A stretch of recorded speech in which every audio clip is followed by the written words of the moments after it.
Hello viewers, আসসালামু আলাইকুম। আজকে আপনাদের সাথে একটা নতুন রেসিপি শেয়ার করব, মাছের ডিমের বড়া।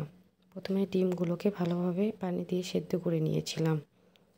ডিমগুলো যেন একদম পুরোপুরি সেদ্ধ হয়ে না যায়। এরপর নিয়ে নিলাম দুটো সেদ্ধ করা আলু।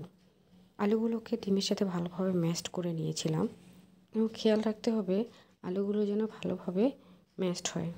আলু ও ডিম, মাছের ডিমগুলো একসাথে ম্যাশড হয়ে গেলে তারপর এর মধ্যে আমরা অ্যাড করব একে একে সব মশলাগুলো। দিয়ে দিলাম পেঁয়াজ কুচি, ছোট করে কুচি করা কাঁচামরিচ কুচি, তারপর দিয়ে দিব আদা রসুনের পেস্ট, দিয়ে দিচ্ছি হলুদের গুঁড়া, মরিচের গুঁড়া এবং সাথে দিয়ে দিব একটু জিরে ও ধনে গুঁড়া, দিয়ে দিব স্বাদ মতো লবণ।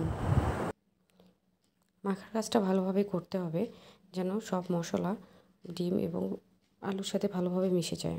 এই পর্যায়ে দিয়ে নিব একটু চালের গুঁড়া। চালের গুঁড়া দিয়ে আবার ভালোভাবে মেখে নিতে হবে।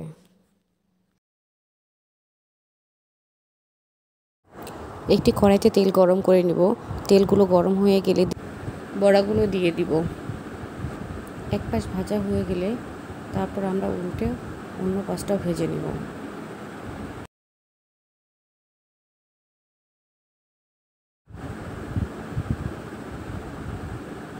দুপাশ ভাজা হয়ে